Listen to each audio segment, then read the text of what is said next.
नमस्कार।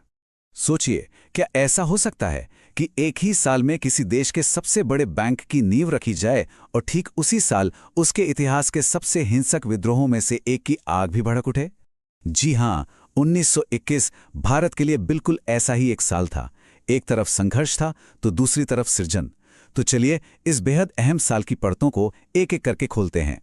आज की हमारी ये जो पड़ताल है, इसे समझने के लिए हम अपना सफर राजनीतिक और आर्थिक नींव से शुरू करेंगे।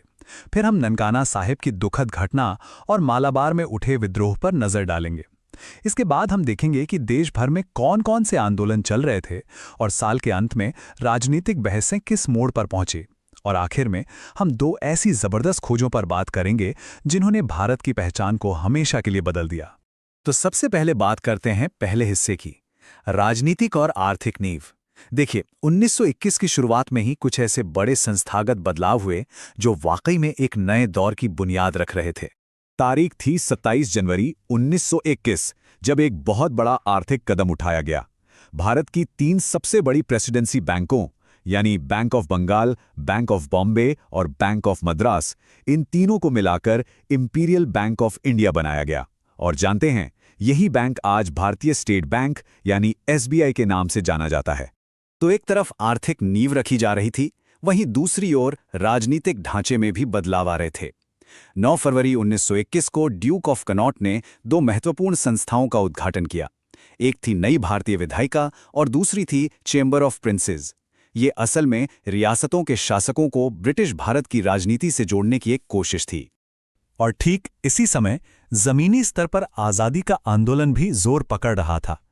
जनवरी 1921 में नागपुर के अंदर खिलाफत कमेटी ने कांग्रेस के असहयोग आंदोलन के प्रस्ताव को अपना पूरा समर्थन दे दिया।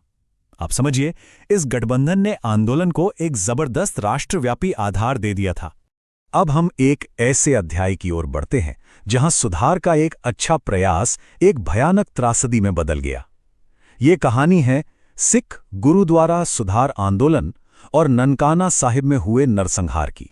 देखिए, इसकी पृष्ठभूमि तैयार हुई 16 फरवरी 1921 को गुरुद्वारा खरा सौदा में, जहां सिख नेताओं ने गुरुद्वारों को भ्रष्ट महंतों के चंगुल से छुड़ाने की योजना बनाई। लेकिन इसके ठीक 4 दिन बाद 20 फरवरी को, जब अकाली आंदोलन से जुड़े 140 से 260 शांतिप्रिय सिख सुधारवादी गुरुद्वारा जन्मस्थान यानी ननकाना साहिब पहुंचे, तो वहां मौजूद महंत नारायण दास और उसके भाड़े के गुंडों ने उनकी बड़ी ही बेरहमी से हत्या कर दी।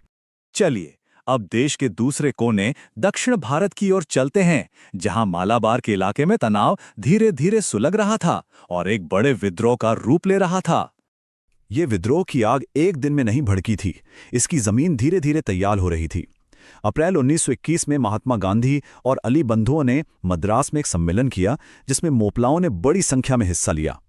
फिर जुलाई आते आते मामला और गर्मा गया, जब सैकड़ों हथियारबंद मोपलाओं ने नीलांबर राजा के घर तक मार्च निकाल दिया।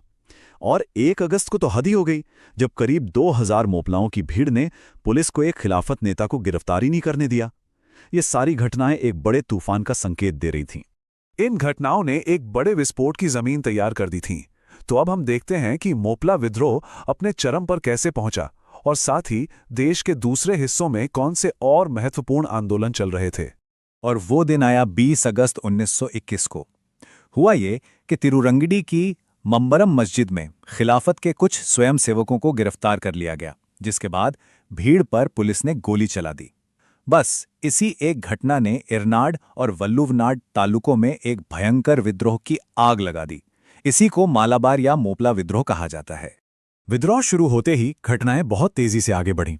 24 अगस्त को वरियाम कुन्नाथ कुंजा अहमद हाजी ने इसकी कमान अपने हाथों में ले ली। सिर्फ एक दिन बाद 25 अगस्त को विद्रोहियों ने ब्रिटिश शासन से आज़ाद मलयाला राज्यम की घोषणा कर दी, और तो और अपनी खुद की करेंसी और पासपोर्ट सिस्टम भी बना लिया। और 26 अगस्त को अनाकयम में हाजी और उनके साथियों ने एक रिटायर्ड पुलिस इंस्पेक्टर की हत्या कर दी। अब इस विद्रोह पर जल्द ही जबरन धर्म परिवर्तन के आरोप भी लगने लगे, जिससे इसकी छवि को नुकसान पहुंच रहा था। इसी के जवाब में 18 अक्टूबर 1921 को द हिंदू अखबार में वरियामुकुन्नाथ हाजी का एक खत छपा, जिसमें उन्होंने लिखा, ये हमारे आंदोलन को बदनाम करने के लिए ब्रिटिश एजेंटों की एक साजिश है। वो सीधे सीधे इसे अंग्रेजों की फूट डालो और राज करो की नीति बता रहे थे। इसी दौरान असहयोग आंदोलन एक और मोर्चे पर लड़ा जा रहा था। 28 जुलाई को कांग्रेस ने तय किया कि वो प्रिंस ऑफ वेल्स की भारत यात्रा का पूरी तरह से बहिष्कार करेगी। और जब नवंबर में राजकुमार बंबई पहुंचे तो पूरे देश में हड़तालें और हिंसक प्रदर्शन हुए। इन प्रदर्शनों से महात्मा गांधी इसने दुखी हुए कि उन्होंने अपना सविनय अवज्ञा आंदोलन ही टाल दिया।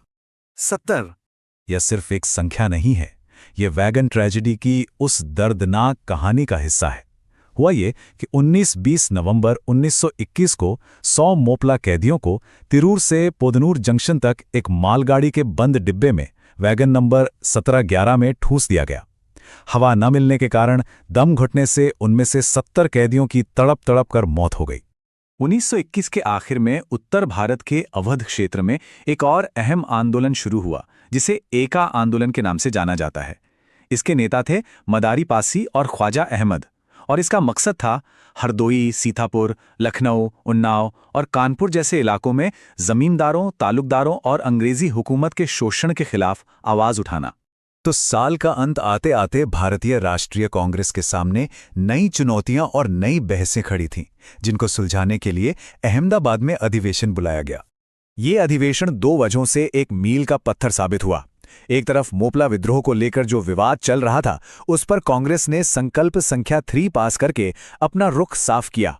उन्होंने कहा कि इस उपद्रव का कारण सीधे तौर पर असहयोग या खिलाफत आंदोलन नहीं था। और दूसरी तरफ इसी अधिवेशन में पहली बार हसरत मोहानी ने स्वराज की जगह पूर्ण स्वतंत्रता यानी कंप्लीट इंडिपेंडेंस की साफ साफ मांग उठाई, जो कि एक ऐतिहासिक पल था। राजनीति के सारी उथल-पुथल के बीच 1921 में 2 ऐसे भी काम हुए जिन्होंने भारत की सांस्कृतिक और ऐतिहासिक पहचान को हमेशा हमेशा के लिए बदल कर रख दिया। पहला काम था रविंद्रनाथ टैगोर का शांति निकेतन में विश्व भारती विश्वविद्यालय की स्थापना करना। उनका सपना एक ऐसा संस्थान बनाने का था जहां भारत और पूरी दुनिया की संस्कृतियों का संगम हो, एक ऐसा स्थान जहां पूरा विश्व एक घर की तरह महसूस कर सके। और दूसरा काम था एक ऐसी पुरातात्विक खोज जिसने भारतीय सभ्यता को मिस्र और मेसोपोटामिया की महान सभ्यताओं के बराबर ला खड़ा किया। 1921 में सर जॉन मार्शल के निर्देशन में दयाराम साहनी ने हड़प्पा नाम की जगह की खुदाई की। ये सिंधु घाटी सभ्यता का खोजा गया पहला स्थल था, और इस एक खोज ने भारत के ज्ञात इतिहास को हजारों साल और भी ज्यादा प्राचीन बना दिया। इससे आगे के इतिहास को हम स्टडी फोरकास्ट के वीडियो के अगले भाग में और भी रोचक तरीके से पढ़ेंगे।